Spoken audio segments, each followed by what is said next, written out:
Bharatiya Janata party ने गुजरात के लिए 160 सीटों की घोषणा कर दी है। हमारे साथ बात करने के लिए गुजरात भाजपा के अध्यक्ष सी आर पाटिल साहब।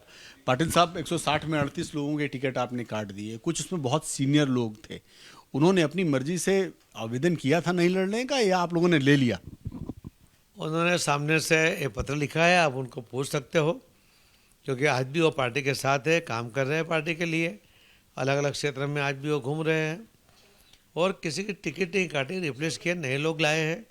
तो नए लोग तो लाते हैं तो वो अच्छी बात है, तो ही पार्टी आगे बढ़ेगी।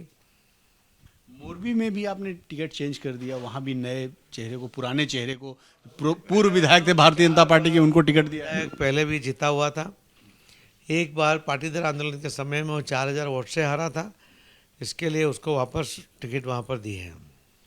मोरबी की घटना की वजह से हुआ है ये, या पहले से प्लान था? बहुत लोकप्रिय कैंडिडेट है जो 4 बार जीतता है और सिर्फ आंदोलन की वजह से 4000 से ही हारता है, उसको मौका देना चाहिए। मोरबी की घटना कोई असर पड़ेगा इस चुनाव में?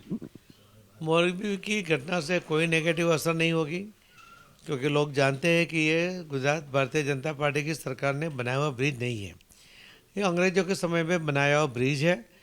उसका जो ऑपरेट करने वाली एजेंसी वो भी प्राइवेट एजेंसी थी। मगर हादसे के बाद आदरणीय प्रधानमंत्री नरेंद्र मोदी साहब की विजिट, तीनों दलों के जवानों को उन्होंने जो समय सर भेजा, मुख्यमंत्री और गृह मंत्री को वहाँ 24 कलाक वहाँ रुकोया, उसकी वजह से जो तंत्र काम में लगा तो बचाव कार्य बहुत ही स्पीड में हो पाया। इसकी वजह से वहाँ के लोगों को लगता है कि और कोई पार्टी, ना आप ना कांग्रेस, वो दिखे नहीं, जहाँ थे वो भारतीय जनता पार्टी के कार्यकर्ता हमेश की तरफ पहुँच गए। उन्होंने बहुत अच्छा काम किया है, उसकी वजह से कोई नेगेटिव असर नहीं आने वाले। सर, 2017 के चुनाव से पहले कई आंदोलन हुए, पाटीदार आंदोलन हुआ, इसके अलावा भी 2-3 आंदोलन हुए, और सभी आंदोलनकारियों, खासकर अल्पेश ठाकुर को हो, चाहे हार्दिक पटेल हो, इन सबको टिकट आप लोगों ने दिया। तो क्या कोई प्लानिंग के तहत कि इस चुनाव में उस तरह का आंदोलन ना खड़ा हो पाए या कोई परेशानी ना होने पाए? एक लड़का आंदोलन खड़ा करता है, इतना आंदोलन की मूवमेंट करता है, एक पार्टी ज्वाइन करता है कांग्रेस जैसी पार्टी में, और वहाँ देखता है, वो निराश होता है कि इस पार्टी कोई सपोर्ट नहीं कर रही है, कुछ करना नहीं चाहती, इसके लिए वो निराश होकर पार्टी छोड़ देता है और फिर हमारे साथ जुड़ता है। उसको विश्वास है कि भारतीय जनता पार्टी ये जरूर लोगों के लिए जो प्रश्न है उसको हल करने के लिए कोशिश करेगी, इसके लिए वो हमारे साथ जुड़ा है।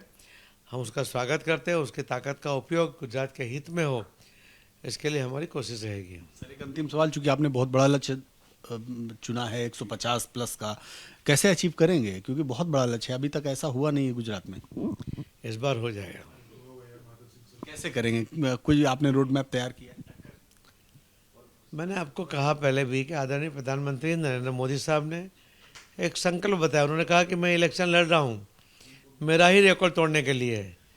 भारतीय जनता पार्टी के कार्यकर्ता नरेंद्र मोदी साहब की एक आवाज़, एक बात, तो उसको ज़मीन पर उतारने के लिए पूरी कोशिश करते हैं। पार्टी के कार्यकर्ता ने तय किया है कि इस बार हम रिकॉर्ड करेंगे, सबसे ज़्यादा सीट जीतेंगे, सबसे ज़्यादा लीड के साथ जीतेंगे, सबसे ज़्यादा परसेंटेज वोट भी पाएंगे, ये तय करने के लिए करके आगे बढ़ रहे हैं।